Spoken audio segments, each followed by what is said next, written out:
Amém. Juízes capítulo 2, por favor. Livro de Juízes, capítulo de número 2, a partir do versículo 6. Só relembrando para os irmãos também a nossa agenda semanal de cultos, toda quarta-feira, 7h30, a nossa quarta de fé, e domingo, em 3 horários ainda, tá certo? Em 3 horários, 10 da manhã, 5 da tarde, 7h30 da noite. Você pode, por favor, convidar mais pessoas para estar na casa do Senhor. Convide um amigo, né? Eu creio que a maioria das pessoas na nossa cidade nesse mês de setembro vão estar vacinadas já com a segunda dose, para quem precisa dela. Então é bem provável que nesse mês de setembro a gente chegue no que a gente chama de imunidade de rebanho, né? E se eu não me engano, as autoridades da cidade estão permitindo 50% ou 40%? 50%, né? Na igreja. Então a gente tem espaço, ainda tem a galeria ali um pouco. Convida as pessoas para que elas possam ouvir a palavra de Deus, aqueles que podem estar aqui conosco.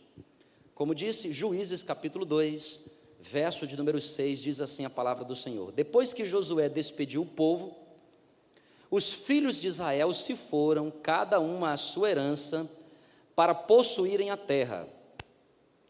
O povo serviu ao Senhor todos os dias de Josué e todos os dias dos anciãos, que ainda sobreviveram por muito tempo depois de Josué, e que viram todas as grandes obras que o Senhor Deus tinha feito por Israel.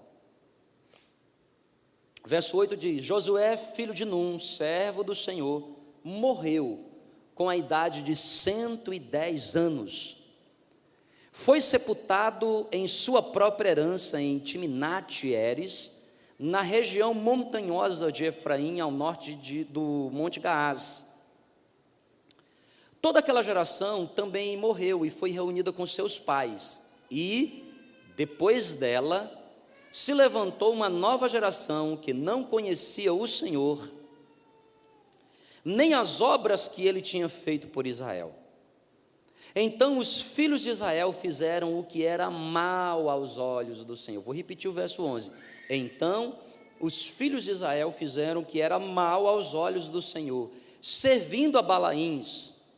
Deixaram o Senhor, Deus de seus pais, que os havia tirado da terra do Egito, e seguiram outros deuses, os deuses dos povos que haviam ao redor deles, e os adoraram, e provocaram o Senhor à ira, porque deixaram o Senhor e serviram Baal e Astarote.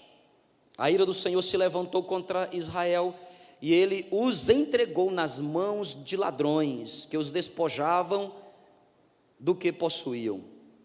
Ele os entregou nas mãos dos inimigos ao redor, e não puderam mais resistir a eles. Por onde quer que fossem, a mão do Senhor estava contra eles, para seu mal, como o Senhor lhe tinha dito e como o Senhor lhes havia jurado.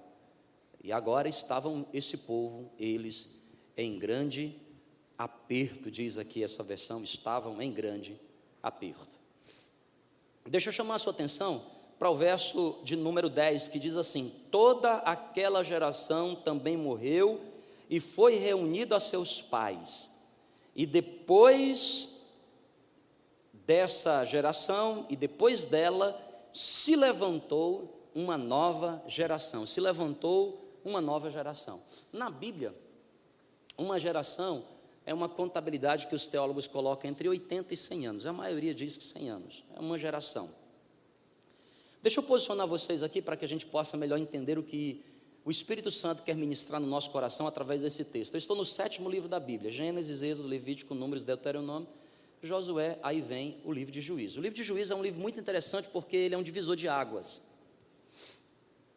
Ele muda a história do povo de Deus, do tempo patriarcal, que a gente chama, para entrar agora a era dos juízes, que antecede a era dos reis, tá? Então o povo de Deus foi basicamente governado por 4 grupos de pessoas: a era dos patriarcas, Abraão, Isaque e Jacó; a era dos juízes, o mais famoso deles, por exemplo, Sansão; Débora, uma mulher, foi juíza. Aí você vem a época dos reis, primeiro foi Davi, e depois Salomão, e assim por diante. Aliás, o primeiro foi Saul, Davi e Salomão. E você entra então na era dos profetas, os profetas que governavam a nação. Você pode resumir a liderança no Antigo Testamento nesses 4 grupos, tá? Os patriarcas, os juízes, os reis e os quê? E os profetas. Vocês estão aqui, gente, comigo? Não. Então vamos lá. No Antigo Testamento, de Gênesis a Malaquias, você pode dividir a liderança do povo de Deus em 4 grupos. Vocês conseguem repetir comigo? Qual é o primeiro grupo? O grupo dos... Vocês estão aqui, não estão? Quem está aqui diz amém, pastor, cheguei. Então repete bem forte, os patriarcas. Não, gente, por favor, forte, os patriarcas. Aí, está chegando lá. Os juízes, os reis e os... Aê, obrigado, agora me empolguei para pregar, glória a Deus. Nós estamos na época dos juízes, a transição aqui dos juízes. O verso 10 do capítulo 2 de Juízes diz que se levantou uma nova geração. Que geração é essa? Basta você lembrar do povo que estava preso no Egito. 430 anos de escravidão. O povo estava lá preso no Egito. Tem alguém querendo pregar comigo hoje. 430 anos lá no Egito. Certo? Deus levanta então, tira literalmente das águas quem? Quem que Deus tira das águas? Moisés, que lidera o povo, e agora, sob a liderança de Moisés, o povo vai para a tão sonhada terra prometida, terra que Deus prometeu lá para Abraão. Quando Deus disse assim, sai da sua terra e da sua parentela, vai para uma terra que eu te mostrarei, de você farei uma grande nação, vou te levar para uma terra que mana leite e mel. Essa promessa só se cumpre na vida de Josué. Começa ali com Moisés, que lidera o povo, mas o povo tinha um coração obstinado, o povo estava acostumado com uma vida de escravidão, o povo não entendia tudo aquilo que estava acontecendo, mesmo Deus abrindo o mar vermelho, mesmo Deus mandando coluna, de fogo para proteger do frio à noite, uma nuvem de fumaça para proteger do sol durante o dia, maná que caía dos céus, água que saía da rocha, e ainda assim o povo endureceu seu coração. Como resultado disso, diz a Bíblia que toda aquela geração padeceu no deserto. De 20 anos para cima, todo mundo ficou no deserto. Incluindo Moisés, que também morreu no deserto, sem entrar na terra prometida. Daquela geração, que é a primeira geração que recebe a libertação, só Josué e Caleb, que tinha de 20 anos para cima, entraram na terra prometida. Quem é que conquista a terra prometida? Como se fossem os filhos de Moisés. É essa geração que conquista, agora sob a liderança de Josué. Josué lidera o povo, começa destruindo Jericó, e assim conquista, no intervalo de algumas décadas, toda a terra de Canaã. É quando a gente entende o verso 6 que diz assim, tendo Josué despedido o povo, cada um foi para a sua terra.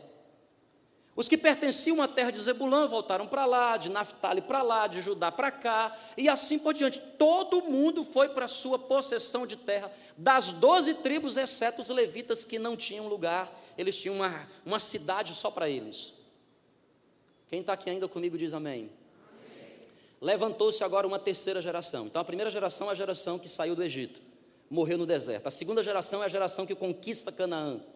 Escuta, gente, é a geração que viu o sol parar. Não, você não tem ideia, querido. Uma coisa é o mar abrir, eu já acho fantástico, mas o sol, meu amigo do céu, o sol parar no que a Bíblia está dizendo é a terra parar. Gente do céu, você não tem ideia do que significa a terra parar, não. Você precisa conhecer um pouquinho só de leis de Newton, mas é um negócio fenomenal. O universo parou. Aquela geração viu o universo parado para Deus dar vitória àquele povo. Agora levanta-se uma terceira geração. Faço questão de novo de ler o verso de número 10, que diz assim, toda aquela geração morreu e foi reunida com seus pais, depois dela se levantou uma nova geração. Aqui é uma terceira geração. É como se fosse a geração dos netos de Moisés. É bem aí.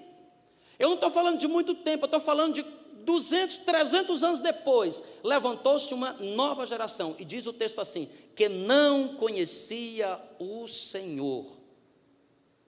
O verso 11 é muito interessante desse texto, porque o verso 11 diz assim, então, porque não conheciam o Senhor, fizeram o que era mal aos olhos do Senhor. Daí brotou então no meu coração o tema dessa mensagem. O tema dessa mensagem é: chega de fazer bobagem, chega de fazer besteira. Para de fazer bobagem, meu irmão. Para com isso. Às vezes nós estamos fazendo exatamente como essa geração fez. Bobagem na nossa vida, besteira. Quantos de nós aqui já não fez bobagem da vida? Quantos de nós aqui já não fez uma... Não precisa nem falar muito. Levanta a mão quem nunca fez uma besteira. Aí, ó. Todo mundo aqui já fez uma. Não é? Levanta a mão quem não fez besteira esse ano. Esse ano, não precisa nem ir. Não vou nem falar dessa semana. Todos nós fazemos, vez ou outra, uma bobagem. Pastor, o que é uma bobagem? É aquilo que o nome está dizendo, porque a nossa vida é feita das nossas decisões. E às vezes nós tomamos decisões que não trazem frutos bons para a nossa vida. Às vezes nós estamos vivendo os amargos frutos, simplesmente consequências naturais das nossas escolhas que a gente faz. Por isso eu vim aqui na autoridade do nome de Jesus para falar para você: chega de fazer bobagem, chega de cometer erros, chega de fazer o que é errado, chega de fazer aquilo que só está trazendo prejuízo para a sua vida, chega de fazer aquilo que não traz bênção de Deus. E essa aqui é uma palavra importante a gente entender. O que é bobagem? É tudo aquilo que a gente faz que não traz a bênção de Deus para nós. A bênção de Deus. Porque quando a bênção de Deus chega na nossa vida, tudo dentro e ao redor de nós muda.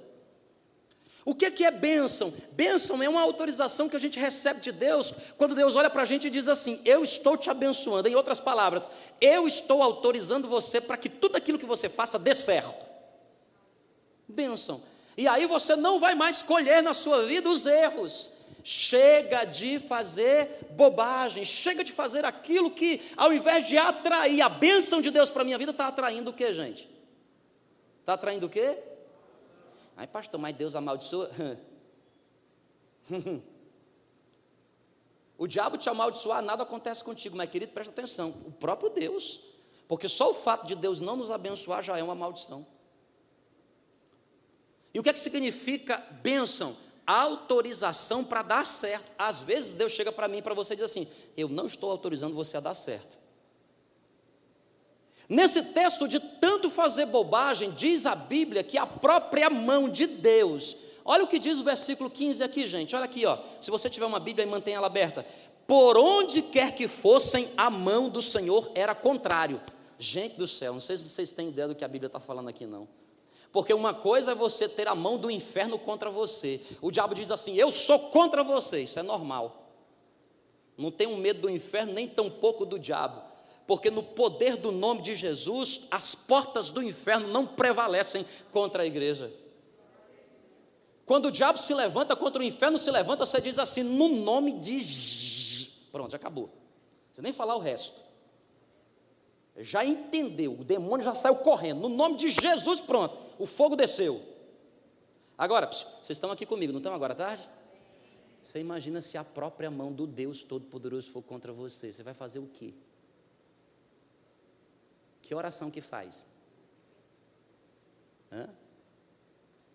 Em nome de quem que você vai dizer para a mão de Deus parar? O texto diz aqui no versículo 15, olha o que diz: a própria mão do Senhor estava contra eles para o seu mal, como o Senhor lhes tinha dito. Chega de fazer o que, gente? Chega de fazer bobagem. Bora viver o melhor de Deus para a nossa vida, sim ou não? Bora viver o melhor para a nossa casa? Bora viver o melhor de Deus para todos os nossos relacionamentos? Vamos viver o melhor que Deus tem para a nossa vida? Chega de fazer bobagem. A pergunta que eu quero me concentrar e tentar responder para os irmãos aqui de maneira diferente do que eu falei agora de manhã é: como evitar essas bobagens da nossa vida? Como conduzir uma vida em que eu não tenha mais a mão de Deus contra mim, eu não tenha nada que venha de Deus contra mim, tudo que vem de Deus é meu favor. Não existe uma vida em que você viva sem ter nada contra. Sempre vai ter alguma coisa contra. O que eu quero chamar a sua atenção é: vamos conduzir a nossa vida de tal forma que você não tenha a mão de Deus contrária. A mão de Deus seja favorável. A mão de Deus te impulsionando. A mão de Deus te ajudando, indo a teu favor, te protegendo, te guiando, te conduzindo em todo o caminho.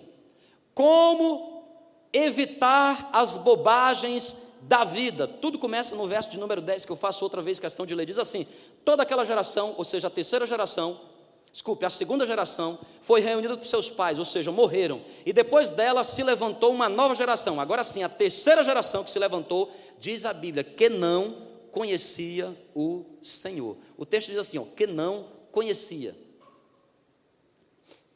A expressão aqui no Antigo Testamento para não conhecia é assim, que não se lembrava. Levantou-se uma geração que não conhecia, porque conhecer de saber era impossível. Quem nunca ouviu falar do Mar Vermelho, nós estamos 3.500 anos depois, a gente se lembra. Quem nunca ouviu falar que o sol se deteve no seu lugar, 3.500 anos depois a gente escuta essa história. Agora imagina 200 anos depois, esse povo ter esquecido. É porque a expressão aqui conhecer não é simplesmente de saber, a expressão conhecer aqui é de não trazer à memória. Como evitar as bobagens da vida? Primeiro, jamais esqueça o que Jesus já fez por você. Jamais esqueça o que Jesus já fez por você. É a primeira dica que eu quero dar para você aqui. Viver uma vida em que você atrai a presença de Deus para você, viver uma vida em que a bênção de Deus está perto de você, é conduzir uma vida em que você jamais vai se esquecer do que Jesus. Isso é uma questão de gratidão.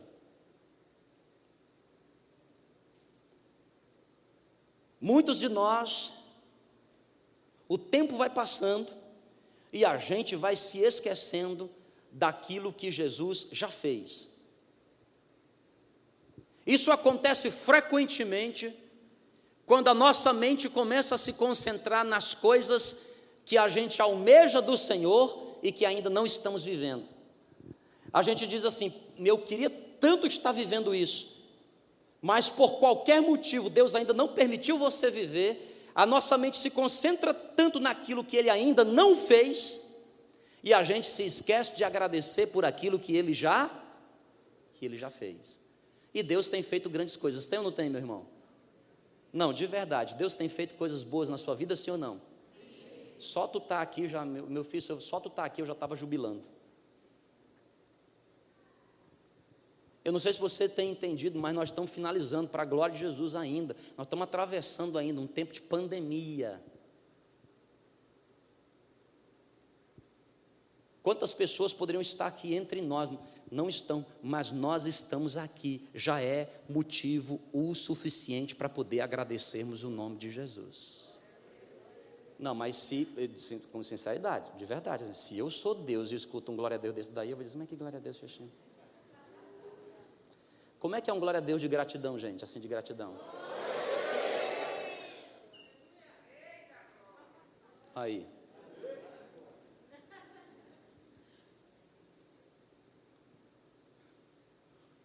Thaís e Igor, cadê os dois aqui? Vocês podem vir aqui na frente? Vamos cantar aqui uma canção? Rapidão aqui, Thaís, por favor. Não precisa nem do ponto, não. Vamos só no microfone aqui. Sabe que música que eu pensei? Te agradeço, Ré maior. Vamos cantar? Eles vão cantar. Hã? Já, né? Tudo que tens feito, por tudo que tens feito, por tudo que vais fazer. Espera aí, só um minutinho. Vocês conhecem a música? Conhece? Então agora eu quero ouvir vocês. 3, 4. Aí você muda o tom, meu mano. Você quer me quebrar aqui? Por tudo que tens feito.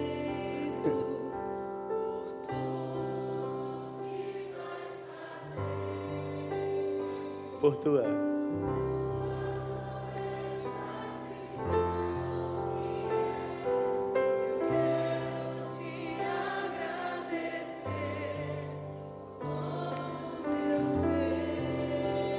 Mais uma vez, por tudo que tens feito, agradeça. Por tudo que tens feito, por tudo que vais fazer, por tuas promessas e tudo que és, eu quero te agradecer com todo o meu ser. Agora Thaís canta e a gente responde. Te agradeço. Te agradeço, meu A igreja. Senhor.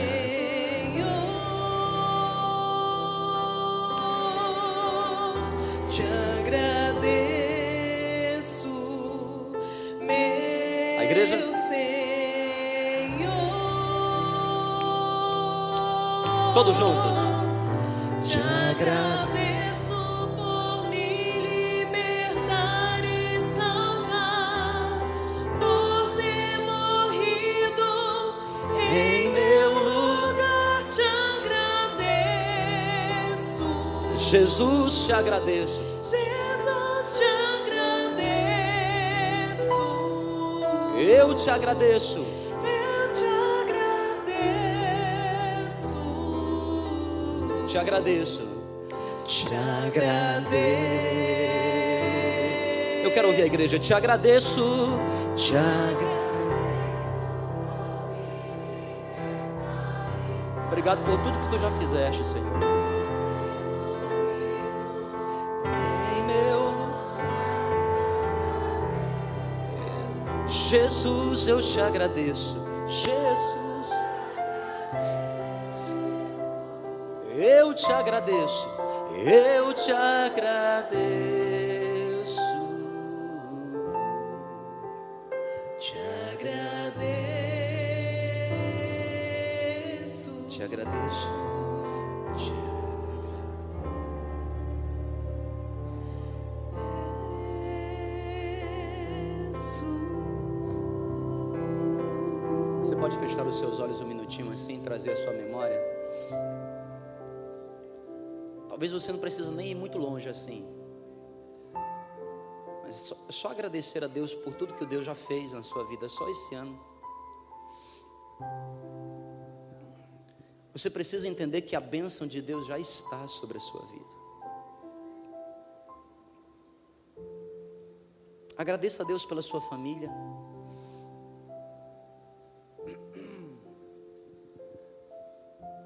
Quantos estão agora desesperados porque perderam a família? Agradeço a Deus pelo ar que você respira. De ontem para hoje eu gripei um pouquinho, mas Senhor, que é isso? Obrigado, obrigado, Senhor, pela saúde, pela saúde.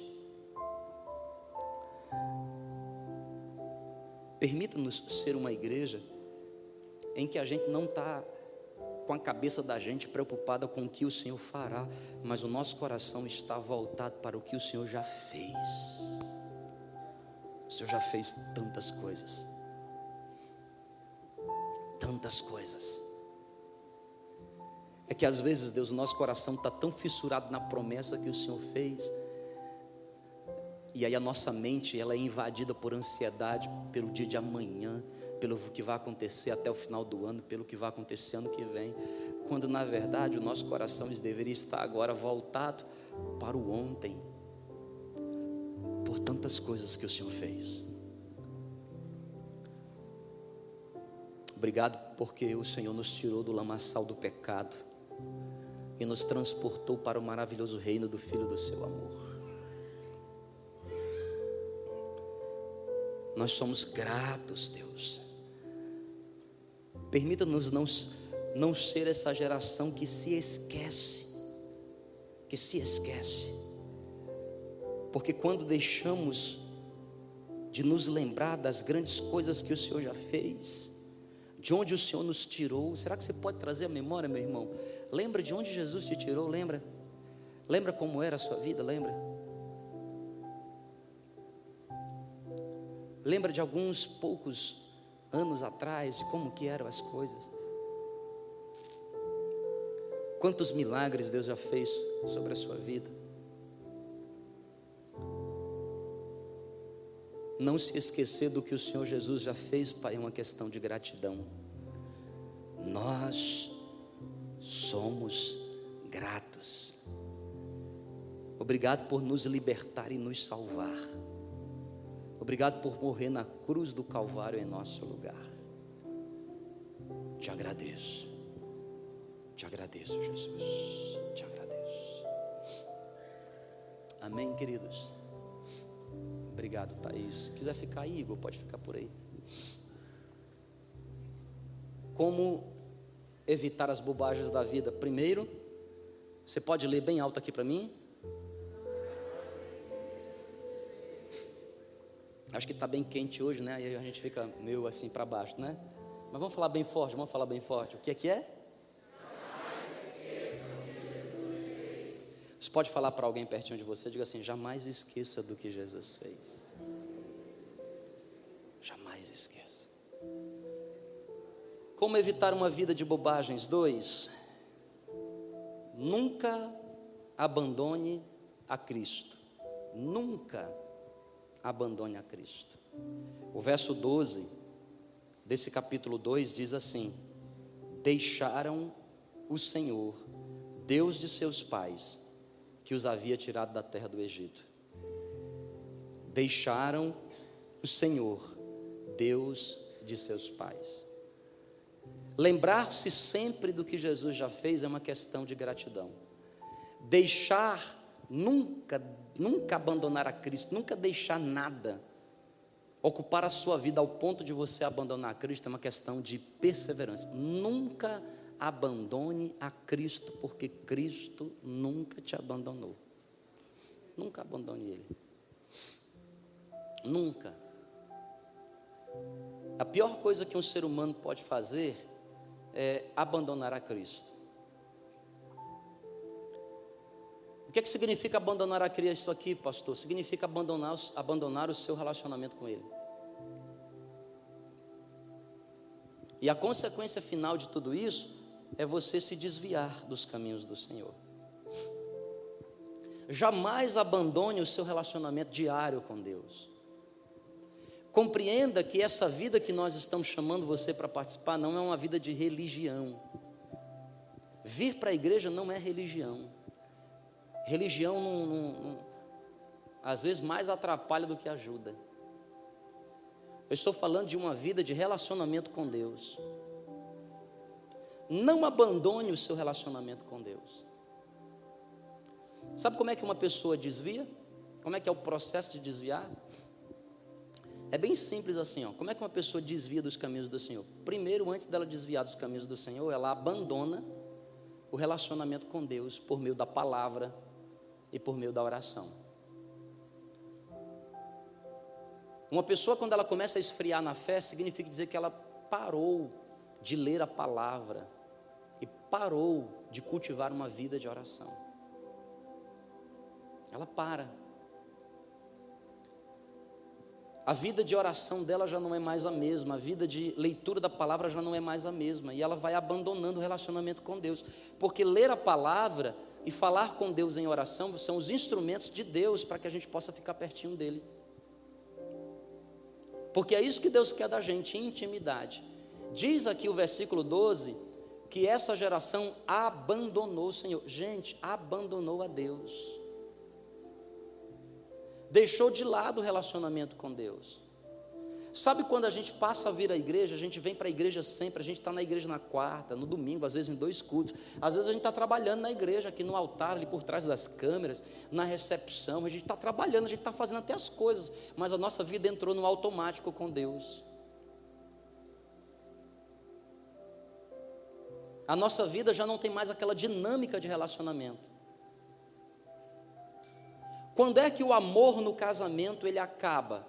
Frequentemente as pessoas casadas nos procuram e dizem assim: sabe, pastor, a gente vai separar porque a gente não se ama mais. Mas agora que é hora de continuar. Agora que é a hora.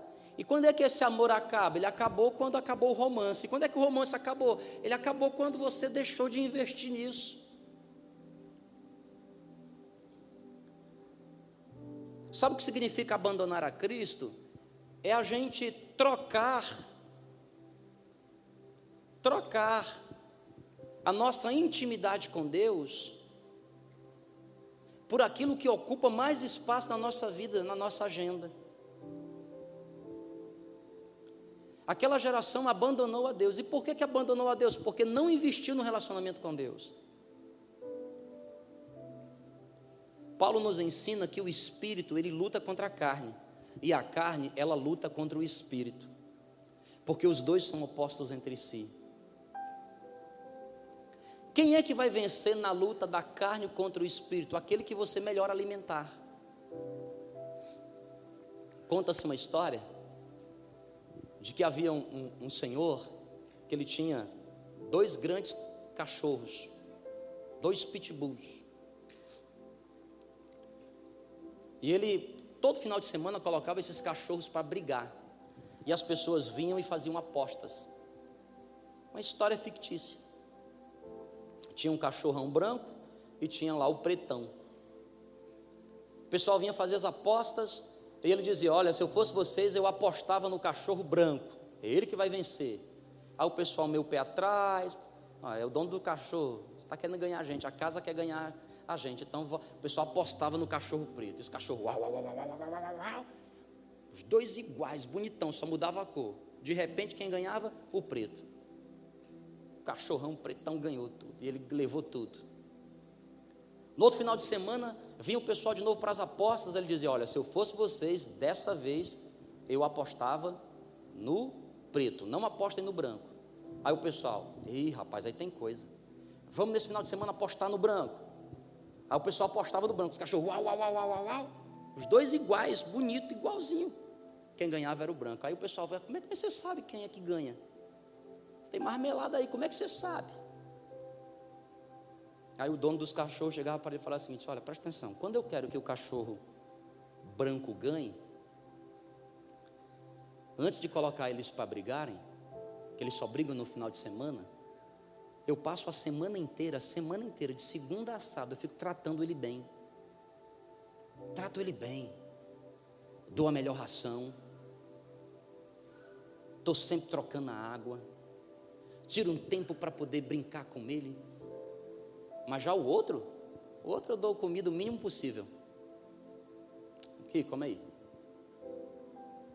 Ele vem para perto de mim, assim, balançando o rabinho, eu dou nem bola para ele. Quando chega no final de semana, aquele que eu melhor tratei, sempre vai vencer. Vocês estão entendendo, gente, aqui a história? Escuta aqui, ó. Quem você tem melhor tratado?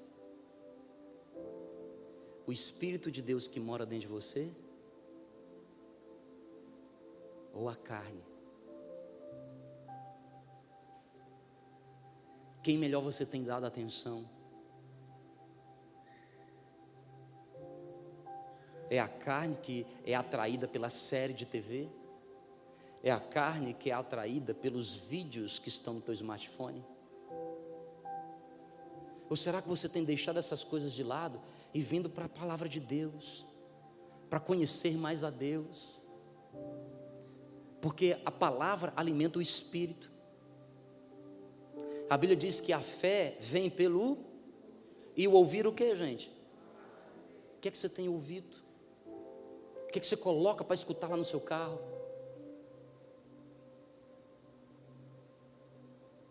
Quais são as canções que você escuta? Às vezes você quer ser alimentado na igreja no domingo, mas durante a semana inteira, gente, é uma competição desleal.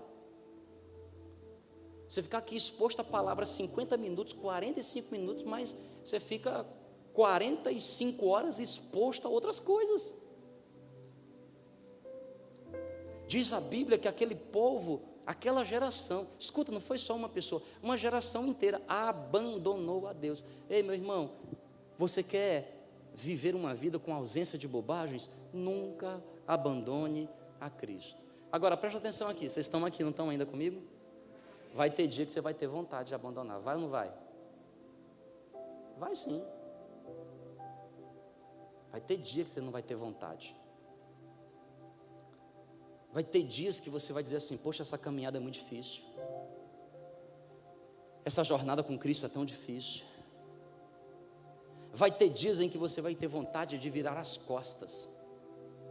Mas é exatamente nesses dias que você precisa aprender a perseverar. Se lembrar daquilo que Jesus já fez é uma questão de gratidão. Nunca abandonar a Cristo é uma questão de perseverança. E eu finalizo aqui essa tarde falando para vocês sobre a terceira coisa: como evitar uma vida de bobagens. 3. Sirva somente a Cristo. O verso 13 diz assim: porque deixaram o Senhor e serviram a Baal e a Astarote. Deixaram o Senhor e serviram a Baal e a Astarote. Sirva somente a Jesus. Sabe o que é servir, gente? É disponibilizar, presta atenção aqui, seus talentos, seus recursos e o seu tempo. Disponibilizar seus talentos, o que você sabe fazer. Disponibilizar seus recursos, o dinheiro que você tem, os bens que você tem. Disponibilizar o seu tempo, a sua agenda. Ache tempo na sua agenda para servir a Cristo. Faça disso uma prioridade. Faça disso uma prioridade. Sabe, irmãos, eu vou falar um negócio para você aqui, ó. Eu vou fazer 44 anos, mês que vem. São quase 4 décadas dentro da igreja. Eu vou dizer para você qual é o segredo. O segredo é você estar numa igreja, você se envolver com a igreja, você servir aos irmãos da fé naquele lugar. Sabe o que eu aprendi logo na infância? Servir. Como é bom quando eu encontro pessoas no seio da igreja que elas têm disposição para servir. Não importa o que tem que ser feito, elas querem fazer. Eu não consigo vir para uma igreja, mesmo quando eu estou de férias, eu não consigo vir para a igreja e só ficar aí. Eu preciso fazer alguma coisa eu preciso fazer. Preciso fazer. Sirva a Cristo, coloque à disposição o que você sabe fazer. Eu sonho um dia, sabe, irmão, de pastorear uma igreja. Eu acho que vou ter que fazer concurso público dentro da igreja, assim, para saber, para escolher. Edital de proclamas para o ministério infantil. Saiu o edital para recepção, o edital, irmão, vai ser uma concorrência, tipo assim, 100 para 1. É concurso com 3 etapas: prova escrita, prova didática e análise de currículo. Já pensou? Porque coisa horrível, irmão, você está numa igreja, de vez em quando os coitados dos pastores chegam para mim: seu pastor, pelo amor de Deus, os líderes, olha pastor, está faltando gente. Eu falo assim: põe eu vou, com o maior prazer, com a maior alegria do mundo. Porque eu aprendi que o que Jesus fez por mim é muito maior do que qualquer coisa que eu tenha ou que eu possa fazer em amor à sua noiva. A igreja é a noiva de Cristo. Você quer agradar um homem? Agrade a esposa dele. É ou não é verdade? Você quer agradar uma mulher? Agrade o esposo dela. É ou não é verdade? É assim que funciona. Então Deus nos deu dons e talentos para você servir uns aos outros. Sirva as pessoas da igreja. Sirva as pessoas. A Bíblia diz que essa geração abandonou a Deus e foi servir a Baal e Astarote. Sabe o que é Baal e Astarote? o Baal, o deus da beleza, Astarote, a deusa da sensualidade, aquilo que atrai os nossos olhos. As pessoas dizem assim: não, eu só vou servir nessa igreja se for para fazer isso. Ora, você não está aqui para fazer o que você quer fazer, você está aqui para fazer aquilo que é necessário fazer. É simples assim. É simples. Quantas pessoas às vezes me procuram a mim, minha esposa diz assim: não, pastor, eu estou aqui à disposição, olha, eu quero estar lá no altar. Eles querem estar aqui, mas às vezes não quer estar por trás de uma câmera ali, ó. Gente, o que é mais importante? Fazer o que o Ariel está fazendo aqui, ou fazer o que o cara está fazendo lá? Não, pastor, é porque do lado de cá, né? Do lado de cá eu posso até fazer que nem o Wexler, eu venho aqui na frente. Aqui na frente tem luz, né, pastor? Aí, ó, 3 luzes de teatro. Sirva a Deus com o que você sabe fazer. Sirva a Deus com o dinheiro que você tem. Sirva a Deus com os recursos que você tem. Às vezes nós somos a família. A necessidade, tudo que nós arrecadamos aqui é revestido para a gente mesmo, para o nosso próprio conforto. Porque eu não sei você, mas com essa lua que está aí, é bom ou não é bom vir para uma igreja que está climatizada? Sim ou não? Esses dias eu fui comer num restaurante aqui na cidade que não tinha climatização. Irmão, eu não vi a hora de pedir a conta. Foi ou não foi? Eu nem saboreei. Eu falei, meu Deus do céu, porque a lua está forte, tá ou não está? Roraima tem 3 sols, não tem ou não tem, gente? Que eles estão alinhados assim, um do lado do outro, não é possível. Não é?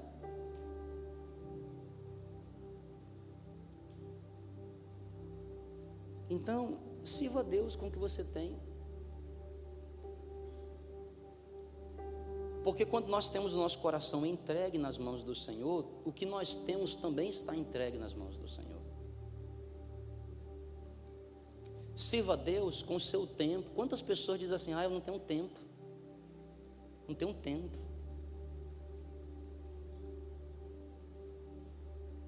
Como é bom, sabe, gente, de verdade, de coração. Há um grupo de pessoas aqui na nossa igreja que eles servem nos 3 cultos. Cara, como é gostoso. Como é gostoso. 3 cultos, as pessoas, elas vêm de manhã cedo. E aqui na igreja, tudo que a gente procura fazer bem feito. Às vezes a gente não consegue, mas foi o melhor que a gente conseguiu fazer. Nada aqui é feito de qualquer maneira. Não tem gente que chega aqui na igreja, gente, se você tem uma ideia, 8 da manhã. 8 da manhã. E elas saem daqui da igreja 10 da noite, 10:30 da noite. Só vai em casa basicamente para tomar aquela refeição, descansar um pouco e voltar. E eu não estou falando disso por reclamação, estou dizendo o seguinte: pessoas que têm prazer. Mas às vezes você já é um membro da nossa igreja. Aliás, aqui nessa igreja aqui não precisa nem ser membro para servir. Nessa igreja aqui não precisa nem ser crente para servir, gente. Não precisa nem ser gente. Ultimamente nós estamos colocando os gatos que aparecem, os cachorros. O que você sabe fazer, gato? Lambe aqui as cadeiras aqui, já dá uma limpadinha. Sabe por quê? Eu entendo que servir não é um resultado, é o começo. É o começo. Sirva a Cristo. Ai, pastor, estou esperando alguém vir falar comigo. Irmão, então realmente fica sentadinho, traz até uma rede. Porque às vezes as pessoas vão falar, às vezes não. Eu mesmo não sou de ficar. Porque quando os pastores perguntam assim para mim: pastor, eu digo assim: não, põe eu quero estar. Eu faço questão.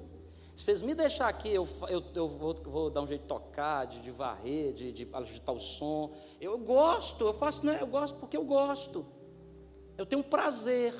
E às vezes ele fala assim: não, pastor, só para o senhor se concentrar em pregar. Aí eu arranjo alguém para pregar lá. Eu fico fazendo aqui, eu gosto de fazer. Servir a Deus, sabe, gente? Servir a Deus. Sabe qual é a meta? Eu não sei se tem como você me ajudar aí, quem está na Bíblia. Joga para mim uma referência bíblica para a gente finalizar. Atos capítulo 13, verso 16. Deixa eu ver se eu acertei. Atos 13, 16. Eu gosto demais desse versículo. Essa é a minha meta de vida, sim. Eu sonho com um dia, deixa eu ver se essa versão é. Eu falei quanto? 13? Não tem nada a ver com o que eu falei. Mas espera aí que eu vou achar. Atos capítulo 13.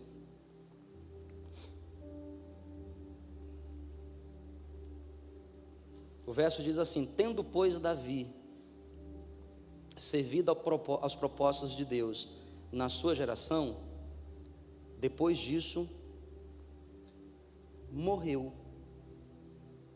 Tendo, pois, Davi eu já estou ficando velhinho, não consigo nem ver direito aqui a Bíblia. Eu só uso a Bíblia aqui para dizer que eu tenho uma Bíblia, que eu uso aqui. Eu não consigo ler direito aqui mais. Velhice é uma brincadeira, né?